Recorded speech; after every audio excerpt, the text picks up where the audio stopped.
Bismillahirrahmanirrahim. Assalamu alaikum. Chapter number 1, Characteristics and Evolution of Computers. You have learned in the previous classes that a computer accepts, stores and processes data according to given set of instructions to produce the output. Previous classes में पढ़ाया गया कि computer data को accept करके उस पर processing करता है और उसके बाद उसको आउटपुट में चेंज कर देता है। आउटपुट जो है वो हमारे पास इंफॉर्मेशन होती है। फॉर एग्जांपल अगर हम कंप्यूटर को 2+3 दें तो उसके ऊपर प्रोसेसिंग होने के बाद हमारे पास 5 रिज़ल्ट आ जाएगा, तो ये जो रिज़ल्ट है यही हमारी आउटपुट होगी। अब नेक्स्ट हमारे पास जो आर्टिकल है वो है early calculating devices. Early calculating devices में सबसे पहले हमारे पास अबैकस आ जाता है। The abacus was probably the first calculating device. It had a wooden frame with beads sliding on wires. It was used to perform simple calculations like addition, subtraction, multiplication and division. तो history of computer में सबसे पहला जो computer बनाया गया था वो था abacus. History of computer starts out about 5000 years ago with the birth of abacus. यानी कंप्यूटर की तारीख का आगाज अबैकस के साथ ही हुआ था। तो बेसिकली जो कंप्यूटर बनाया जा रहा था वो उससे कंप्यूटर कह रहे थे जिसे आज हम कैलकुलेटर कहते हैं, यानी कि सिंपल कैलकुलेशंस कर सकें, अरिथमेटिक ऑपरेशंस परफॉर्म कर सकें like plus minus multiplication and division. तो ये वाले ऑपरेशंस परफॉर्म करने के लिए जो डिवाइस बनाई जा रही थी इसका नाम उन्होंने कंप्यूटर रख दिया था, लेकिन आज हम उसे कैलकुलेटर कहते हैं और कंप्यूटर से और बहुत सारे काम लिए जाते हैं। और अबैकस कोई इलेक्ट्रॉनिक डिवाइस नहीं थी बल्कि इसे हाथ से ही ऑपरेट करना पड़ता था। अबैकस हमारे पास एक वुडन रैक था जिसमें हॉरिजॉन्टल वायर्स थी और इन वायर्स में बीड्स लगे हुए थे। तो इन बीड्स को मूव करके वो ऑपरेशंस परफॉर्म करते थे like addition, subtraction, multiplication and division.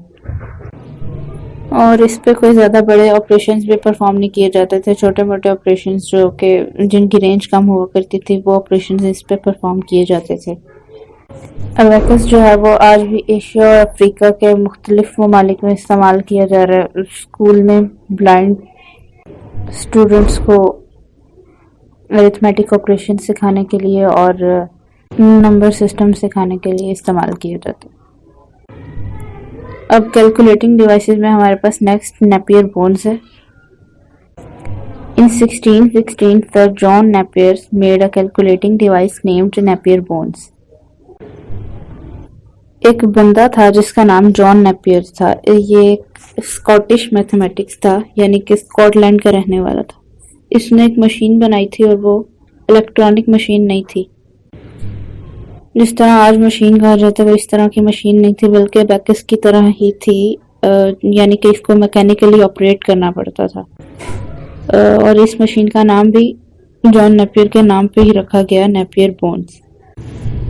अब नेपियर बोन जो है वो किस तरह से दिखती थी और इस तरह होती थी कि इसके अंदर लाइक पजल छोटे छोटे ब्लॉक्स होते थे और इन ब्लॉक्स के ऊपर नंबर्स लिखे होते थे और इनको स्लाइड किया जाता है एक ब्लॉक से दूसरे ब्लॉक की तरफ। जिस तरह से हम पजल में ब्लॉक्स को स्लाइड करते हैं इसी तरह यहाँ पे इनको स्लाइड करके कैलकुलेशंस परफॉर्म की जाती थी। और इन कैलकुलेशंस को परफॉर्म करने के लिए साइंटिस्ट ने एक रूल बनाया था जिसका नाम स्लाइड रूल रखा गया था और इसी रूल के मुताबिक कैलकुलेशंस परफॉर्म की जाती थी। और इस मशीन में सिंपल कैलकुलेशंस के अलावा स्क्वायर रूट और स्क्वायर भी वैल्यूज का लिया जा सकता था। और तब ये डिवाइस काफ़ी ज़्यादा पॉपुलर हुई थी और इस डिवाइस को शॉपकीपर्स, बुक कीपर्स और अकाउंटेंट्स ने यूज़ किया। एज अ कैलकुलेटर अकाउंटेंट्स वगैरह इसे यूज़ किया करते थे। इसके बाद नेक्स्ट हमारे पास जो अर्ली कैलकुलेटिंग डिवाइस है वो है Pascaline. In 1641, Pascal invented the Pascaline, the first mechanical calculator. It consisted of a rectangular box with movable wheels. Pascal ने एक कैलकुलेटर बनाया था जो कि इसी के नाम पे था, पास्कलाइन कैलकुलेटर। बेसिकली ये जो कैलकुलेटर है इसके अंदर केयर सिस्टम का इस्तेमाल हुआ था पास्कल ने एक गियर सिस्टम बनाया जैसे कि आपको पता है बाइक्स और मुख्तलिफ साइकिल्स में गियर सिस्टम इस्तेमाल होता है,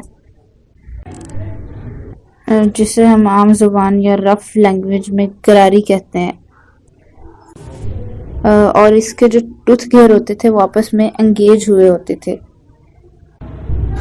तो इनके एंगेज होने की वजह से जब एक गियर को रोटेट करते थे तो ऑटोमेटिकली दूसरा गियर भी रोटेट होता था, और यह मशीन मुकम्मल तौर पर मैकेनिकल थी, इसको भी हाथ से ही ऑपरेट करना पड़ता था।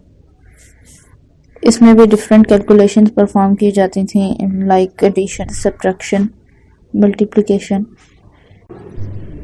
और ये डिवाइस थोड़ी सी बड़ी कैलकुलेशंस भी परफॉर्म कर लिया करता था। लेकिन ये डिवाइस इतनी ज़्यादा पॉपुलर नहीं हुई क्योंकि इसमें इतनी एक्यूरेसी नहीं थी, यानी कि हमें एक्यूरेट रिजल्ट शो नहीं करती थी। तो नेक्स्ट जो हमारे पास डिवाइस है वो है difference engine. In 19th century, Charles Babbage invented a machine called the difference engine to prepare mathematical tables. Charles Babbage ने एक मशीन बनाई थी जिसका नाम डिफरेंस इंजन रखा गया। इसका नाम डिफरेंस इंजन रखा गया, और डिफरेंस इंजन में ये जो वर्ड इंजन इस्तेमाल किया गया ये इसलिए इस्तेमाल किया गया क्योंकि ये स्टीम पावर से चलता था कंप्यूटर। जैसे ट्रेन का इंजन होता है इसी तरह से इसमें इंजन इस्तेमाल किया गया था और ये स्टीम पावर से चलाया जाता था। तो ये कंप्यूटर मैथमेटिकल टेबल बनाने के लिए इस्तेमाल किया गया, और तकरीबन 10 साल तक चार्ल्स बेबेज ने इस डिवाइस पे काम किया। और डिफरेंस इंजन के बाद उसने एक और डिवाइस बनाई जिसका नाम एनालिटिकल इंजन रखा गया। Charles Babbage also invented the first general purpose computer known as the analytical engine, which had the same as the modern computer input and output and memory devices. तो analytical engine जो है वो मुकम्मल तौर पर automatic था और general purpose था, यानी कि जनरल पर्पस से मुराद आम काम के लिए इसे इस्तेमाल किया जाता था, और इस डिवाइस से एक से ज़्यादा काम भी लिए जा सकते थे। और इसने ये जो कंप्यूटर इन्वेंट किया था डिजिटल कंप्यूटर बनाने की कोशिश की थी, यानी कि हमें डिजिट्स में भी आंसर मिल सके। और ये कंप्यूटर भी डिफरेंस इंजन की तरह ही स्टीम पावर से चलाया जाता था, इस वजह से इसके नाम में भी इंजन ही शामिल था। तो आज जो हमने अर्ली कैलकुलेटिंग डिवाइसेस को डिस्कस किया, यानी कि हिस्ट्री ऑफ कंप्यूटर को पढ़ा, तो नेक्स्ट आर्टिकल में आपको एवोल्यूशन ऑफ कंप्यूटर्स पढ़ाया जाएगा। Thank you.